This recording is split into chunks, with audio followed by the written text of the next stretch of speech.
जो आज का हमारा टॉपिक है, इस टॉपिक का नाम है ग्रुप 17। अब ग्रुप 17 देखो, +2 में 15, 16, 17 और 18 है। तो अब 17 का शॉर्टकट सीख लेते हैं, कैसे याद रहेगा। फिर CBI, एफ को फिर पहले लेटर उठा लो सबके, CBI, तो हमें ये ग्रुप 17 याद हो जाएगा। इसी तरह से ग्रुप 18 का भी शॉर्टकट देख लो। हीरो ने औरों को जीरो, XERN को जोड़ दो, जीरो बनाया। बस ये नीचे वाले ये 4 एलिमेंट नहीं करने, ठीक है जी। तो ग्रुप 17 का शॉर्टकट बना फिर CBI, और ग्रुप 18 का बना हीरो ने औरों को जीरो, इसको हमने RN को रो बोल दिया, जीरो बनाया। तो इस तरीके से आप ये सीक्वेंस याद कर सकते हैं, और सीक्वेंस याद करके आप कई चीज़ों के आंसर दे सकते हैं। अब इसे हम बाद में पढ़ते हैं, सबसे पहले हम फ्लोरीन को देख लेते हैं। जो हमारा फ्लोरीन है ये एनोमलस क्यों है, तो बहुत ही इंपॉर्टेंट क्वेश्चन बनता है कि why fluorine shows anomalous behaviour, कि जो हमारा फ्लोरीन है ये एनोमलस बिहेवियर क्यों शो करता है। तो इसका आंसर है because fluorine is first member having small size and absence of D orbital.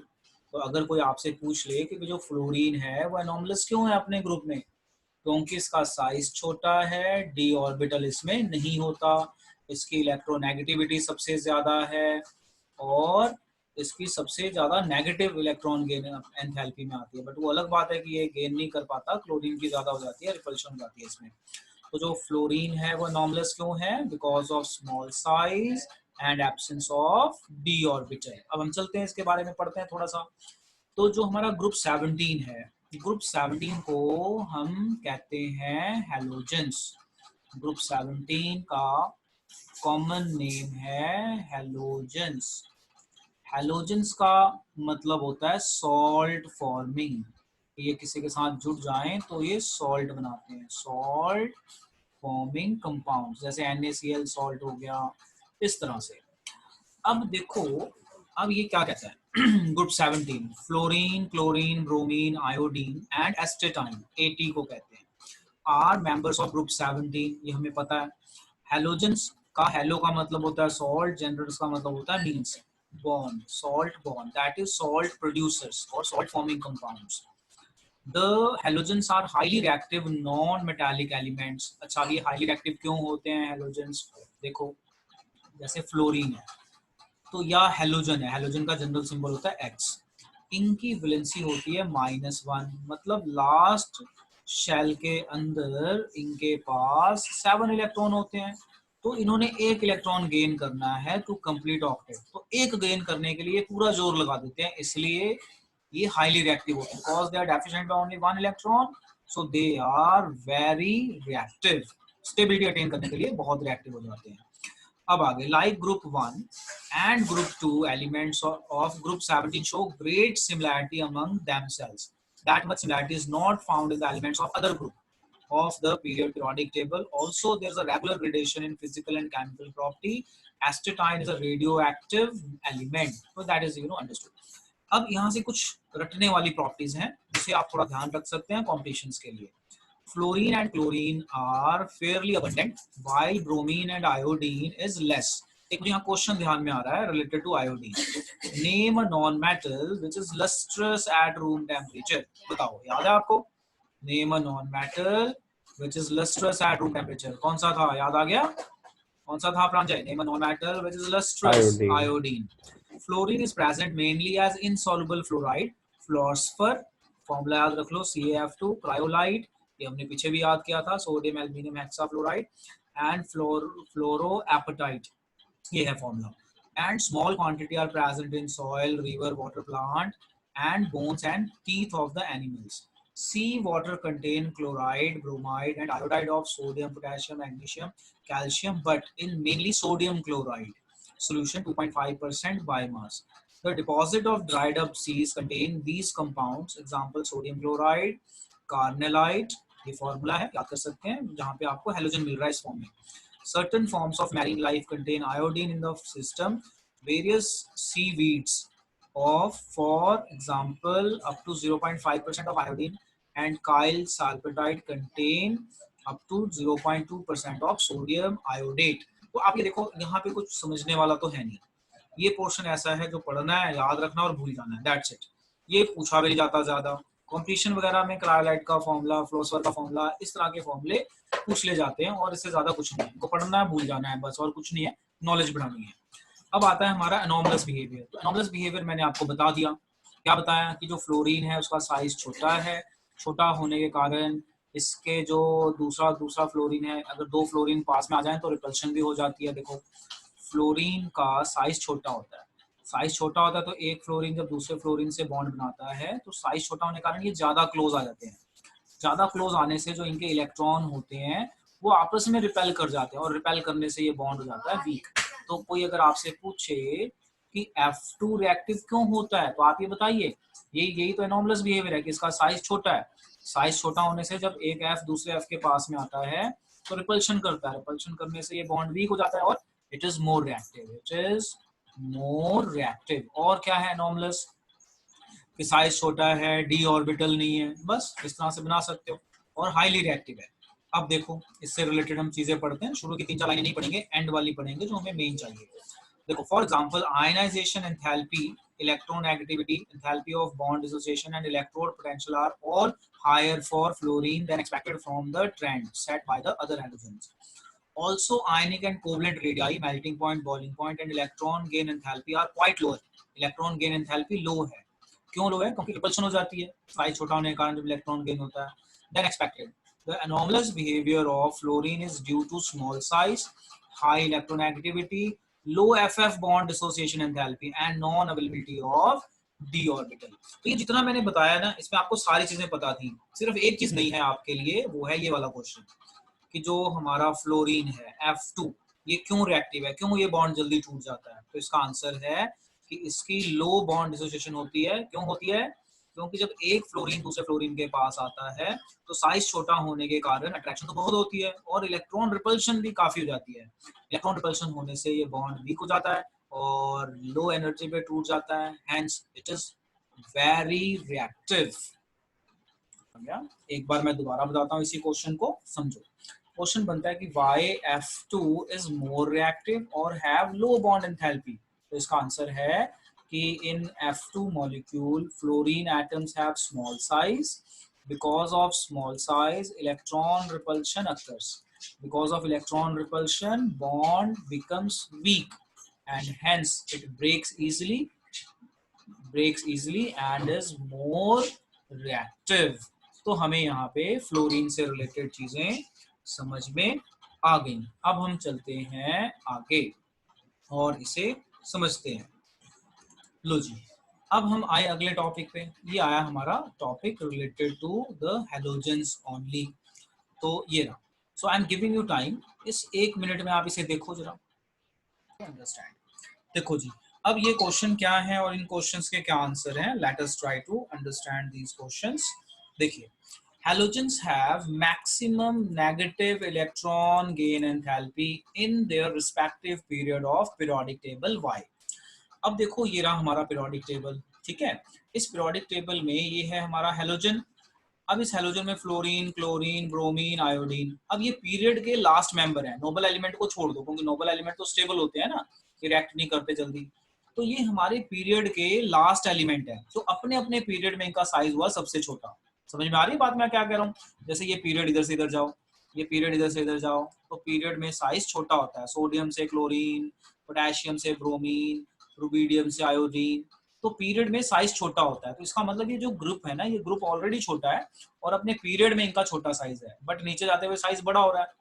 तो ये अपने अपने पीरियड में छोटे हैं। अब हमारा क्वेश्चन क्या था, देखो क्वेश्चन था हमारा, halogens have maximum negative electron gain enthalpy in respective period because in their respective period they have small size and they are deficient by only one electron, so they try to gain electron to become stable। लो जी, इसको मैं दोबारा समझाता हूँ, फिर मैं यहाँ से इसको पढ़ के समझाता हूँ, आपको बहुत अच्छे समझ में आ जाएगा।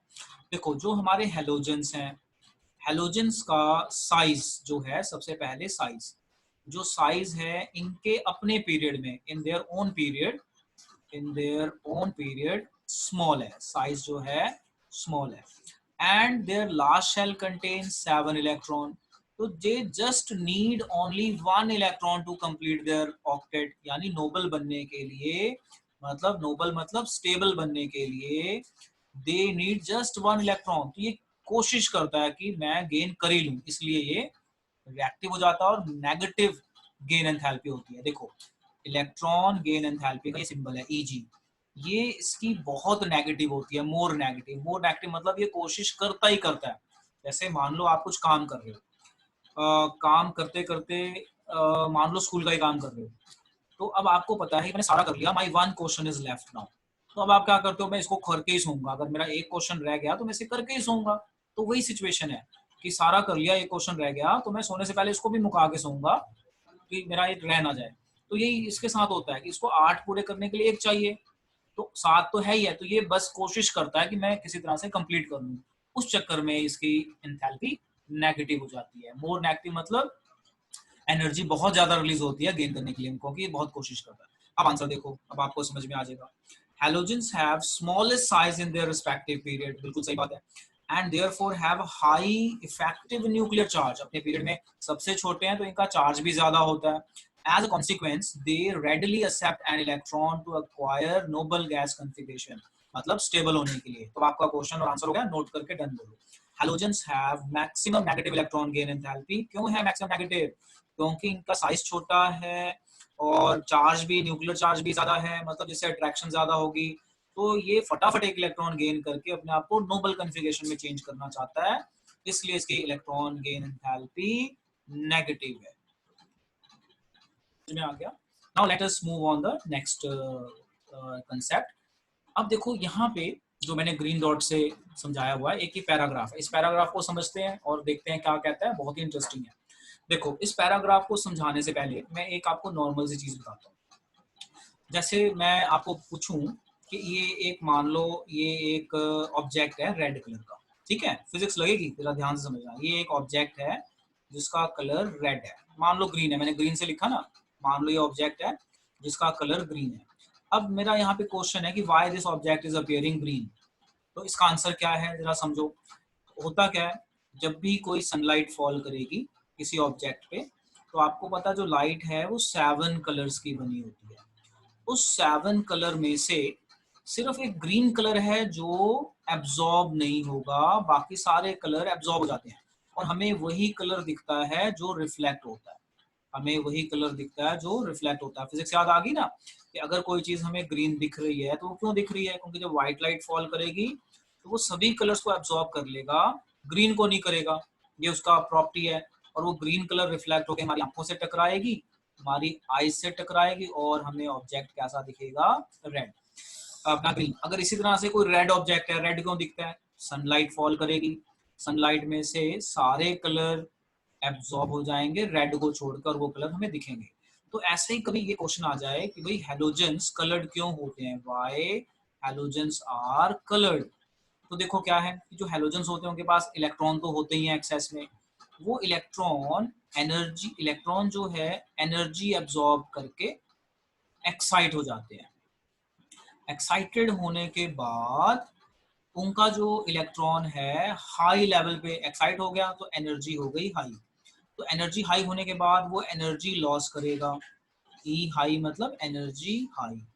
फिर वो एनर्जी लॉस करेगा, वो जो एनर्जी लॉस करेगा वो विजिबल रीजन में फॉल होती है, रिफ्लेक्ट होती है जो भी, और वो हमें कलर की फॉर्म में नजर आती है। इस चीज का आप ध्यान रखिए। अब मैं पढ़ रहा हूँ, जरा समझना ध्यान से, और फिर मैं ये पूछूंगा क्या बताया है। देखो halogens display smooth variation in their physical property. जो हेलोजेंस है उनका वेरिएशन स्मूथ है। फ्लोरीन क्लोरीन आर गैसेस, जो आपके फ्लोरीन क्लोरीन है गैस है। Bromine is liquid, name a non metal which is liquid at room temperature, bromine. And iodine is solid and lustrous. Their melting and boiling point steadily increases with atomic number.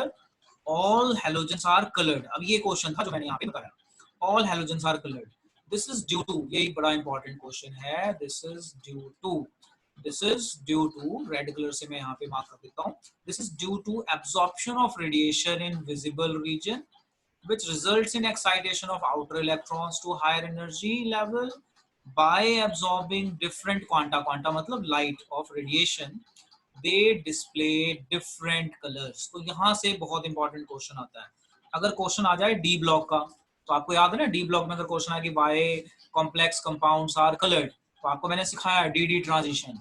But अगर question आ जाए आपका ये halogens वाला, तो यहाँ पे आपने ये वाला रीजन देना है, ये वाला, कि क्या होता है कि इनके पास एक्सेस इलेक्ट्रॉन होते हैं, वो इलेक्ट्रॉन एनर्जी अब्सॉर्ब करते हैं, एनर्जी अब्सॉर्ब करके उनके इलेक्ट्रॉन एक्साइट हो जाते हैं, हाई एनर्जी चला जाता है। जब वो एनर्जी लॉस करेगा तो विजिबल रीजन में आएगी और हमारी आंखों से टकराएगी, और जो कलर टकराएगा वैसा कलर हमें नजर आएगा। अब देखो यहाँ पे, अब क्या है हमारा कंसेप्ट यहाँ पे, द फ्लोरीन एंड क्लोरीन, इसको समझिए जरा ध्यान से क्या कह रहा है।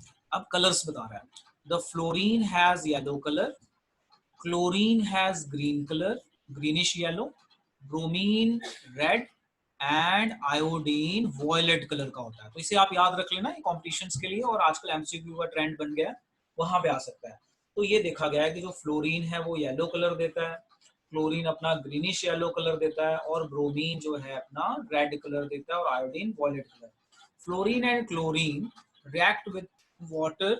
Bromine and iodine are only sprankly soluble in water, but are insoluble in various organic solvents such as chloroform, carbon tetrachloride, carbon disulfide, hydrocarbons to give colored solutions। तो इस पूरे पैराग्राफ से हमारे दो क्वेश्चन बनते हैं। पहला क्वेश्चन बनता है कि वाई हेलोजेंस आर कलर्ड। दूसरा क्वेश्चन बनता है कि फ्लोरीन का कलर क्या होता है, क्लोरीन का कलर क्या होता है, और आयोडीन का कलर क्या होता है। ये इस पैराग्राफ से यही दो क्वेश्चन आपके सामने आते हैं। तो एक बार मैं दोबारा बता दूं, फिर हम आगे चलते हैं। लो जी, क्वेश्चन बनता है, क्वेश्चन बेटा लिख लो कॉपी में, why halogens are coloured. Halogens जो है वो कलर्ड क्यों होते हैं? तो आंसर है कि जो हेलोजेंस के इलेक्ट्रॉन है वो एनर्जी एब्जॉर्ब करते हैं रूम टेम्परेचर पे, मतलब हमारे एनवायरनमेंट से, और वो एक्साइटेड हो जाते हैं। एक्साइटेड का मतलब हाई एनर्जी स्टेट। फिर वो हाई से जब लो पे आते हैं एनर्जी लॉस करते हैं, लॉस करते हुए एनर्जी विजिबल रीजन में फॉल होती है, और वो रोशनी हमारी आंखों से टकराती है, और जो कलर होता है उस रोशनी का, वो कलर उस हेलोजन का होता है। देखो जी, बहुत ही इंटरेस्टिंग क्वेश्चन है जो आपने पूछा है एक्साइटेशन वाला। देखो ऐसे समझ लो, ये हेलोजन है और हेलोजन पे बहुत सारे इलेक्ट्रॉन है, ठीक है बेटा। कितने इलेक्ट्रॉन है? ये बहुत सारे इलेक्ट्रॉन होते हैं। इस तरह से हम हेलोजन ले लेते हैं, मान लो एक और हेलोजन ले लिया, बहुत सारे इलेक्ट्रॉन है। तो जो ये हमने इलेक्ट्रॉन शो किए, ये आउटर मोस्ट वाले इलेक्ट्रॉन है, ठीक है। अब होता क्या है, हेलोजन जो है हीट एब्जॉर्ब करता है सराउंडिंग से, या लाइट, लाइट से उसको हीट ही मिलेगी ना। सराउंडिंग में क्या है, जब आप उसको बाहर रखोगे लाइट मिलेगी, लाइट से हीट एब्जॉर्ब करेगा।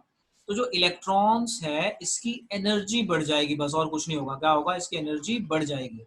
किसी को आप हीट दो तो एनर्जी बढ़ जाएगी, एनर्जी बढ़ने से क्या हो जाएगा, इसी को कहते हैं एक्साइटेड। एनर्जी बढ़ने को क्या कहते हैं, एक्साइटेड। जैसे मान लो आपने पानी रखा है बॉयल होने को, तो आपने पानी को हीट करना शुरू किया, हीट करने के बाद वो खौलने लग गया, तो खौलने को क्या कहते हैं, एनर्जी बढ़ गई ना, क्या बोलेंगे, एक्साइटेड। क्या बोलेंगे, समझ में आ गया, एक्साइटेड। अब क्या होगा, आप उसको एनर्जी देना बंद कर दो, तो अब क्या होगा, ये खुद ही एनर्जी, जैसे पानी खौल गया उसको हीट देना बंद कर दो, तो क्या होता है, ठंडा होना शुरू हो जाता है ना। ठंडा कैसे होता है, वो एनर्जी लॉस करता रहता है सराउंडिंग में। तो ऐसे होगा, एक्साइट होगा, एक्साइट होने के बाद ये एनर्जी लॉस करेगा। अब जो ये एनर्जी लॉस करेगा ना, ये विजिबल रीजन में आती है, बेसिकली रेडिएशंस होती हैं, ये विजिबल रीजन में आ जाएंगी और हमें कलर की फॉर्म में आएंगी। कौन से हेलोजन का क्या कलर होगा ये बताया, फ्लोरीन का येलो होगा, क्लोरीन का ग्रीनिश येलो होगा, ब्रोमीन का रेड, और आयोडीन का वॉयलेट कलर होगा। Okay sir. अब जो हमारा ये नेक्स्ट क्वेश्चन आ रहा है यहाँ पे, हमारे यहाँ पे दो क्वेश्चन है। One curious anomaly we notice in the smaller enthalpy of dissociation of F2 compared to Cl2, whereas XX bond dissociation enthalpy from chlorine onwards show expected trend, CCl bond greater, ये weaker, और a reason for this anomaly is relatively large electron repulsion and lone pair of fluorine molecules where they are much closer to each other than chlorine। मतलब क्या है, देखो समझो इसका मतलब। ये क्वेश्चन में कह रहा है कि फ्लोरीन का साइज छोटा है, तो इसका बॉन्ड होना चाहिए था स्ट्रॉन्ग, बट हुआ नहीं ऐसा, इसका बॉन्ड होता था वीक। बाकी केसेस में क्या होता है, जैसे क्लोरीन, ब्रोमीन, और आयोडीन आयोडीन। तो बाकी केसेस में ट्रेंड सही है कि जैसे हम नीचे जाएंगे तो बॉन्ड एंथैल्पी जो है वो डिक्रीज हो रही है, बॉन्ड एंथैल्पी डिक्रीज हो रही है। तो फ्लोरीन की तो ज्यादा होनी चाहिए थी, तो इसे हमने नाम दे दिया एनॉमलस बिहेवियर। तो मैंने इसका रीजन ऑलरेडी समझा दिया क्यों होता है ऐसा, क्योंकि फ्लोरीन का साइज छोटा होता है। फ्लोरीन का साइज छोटा होने से इलेक्ट्रॉन ज्यादा पास आ जाते हैं, और ज्यादा पास आने से इनके बीच में हो जाती है रिपल्शन। क्या हो जाती है? रिपल्शन। तो फ्लोरीन की बॉन्ड एंथैल्पी कम होती है, क्लोरीन की ज्यादा होती है, और नीचे जाते हुए आयोडीन की कम होती है। दो फिर से समझो जरा, फिर से समझना, ध्यान से सुनना मैं क्या कह रहा हूँ। The smaller enthalpy of dissociation of fluorine, तो मैंने बताया फ्लोरीन का क्यों होता है, क्योंकि एक्सेप्शन है कंपेयर टू क्लोरीन। फ्लोरीन और क्लोरीन में इसकी ज्यादा होनी चाहिए थी बट इसकी कम है। क्यों कम है? क्योंकि फ्लोरीन का साइज छोटा है। इसने एंड में रीजन दिया ना, reason for this anomaly is large electron repulsion. जो मैंने आपको समझाया, छोटा साइज है, इलेक्ट्रॉन पास में आ जाएगा, पास में आने से रिपल्शन हो जाएगी among the lone pair of fluorine. ये लोन पेयर में, so where they are much closer to each other than chlorine. Hence, F2 has weak bond enthalpy or reactive. So this is what we have already done. Very, very important. लो इसे अब याद करो, सुन लो मुझे ध्यान से। देखो मैं दोबारा बता रहा हूँ। देखो क्या होता है, जैसे हम नीचे जाते हैं डाउन द ग्रुप, तो साइज बड़ा होता है। साइज बड़ा होने से जो बॉन्ड डिसोसिएशन एंथैल्पी है, क्योंकि साइज बड़ा हो तो बॉन्ड वीक हो जाता है, टूट जाना चाहिए। बट यहाँ पे फ्लोरीन क्लोरीन आयोडीन के केस में उल्टा है। फ्लोरीन में स्ट्रॉन्ग बॉन्ड होना चाहिए तो वहां वीक बॉन्ड है। बाकी जगह ट्रेंड ठीक है, ये स्ट्रॉन्ग है, ये वीक है, ये और वीक है, बट फ्लोरीन का कुछ ज्यादा ही वीक है। तो यही एनोमली है, एनोमली एनोमलस यही है। क्यों है? क्योंकि फ्लोरीन का साइज छोटा होता है, छोटा होने से इलेक्ट्रॉन क्लाउड पास में आ जाते हैं, पास में आने से इलेक्ट्रॉन इलेक्ट्रॉन रिपल्शन ज्यादा हो जाता है, और ये बॉन्ड हो जाता है वीक। लो देखो आप, अब जो मैं बता रहा हूँ ना वही चीज यहाँ लिखी हुई है। देखो, we notice anomaly we notice is smaller bond dissociation enthalpy, मतलब ये जल्दी टूट जाता है as compared to chlorine bond dissociation enthalpy from chlorine onwards show expected। यानी फ्लोरीन को छोड़ दो तो बाकी एक्सपेक्टेड है, ये ज्यादा, ये कम, ये और कम। तो ये और ज्यादा होना चाहिए था क्योंकि नीचे जाते हुए कम हो रहा है, बट इसका सबसे कम हो गया। The reason for this anomaly is relatively large electron repulsion। जो ये इलेक्ट्रॉन है, ये इलेक्ट्रॉन है, रिपेल करेगा among lone pairs of fluorine where they are much closer to each other। तो आई होप आपको ये टॉपिक समझ में आ गया होगा। Very very important.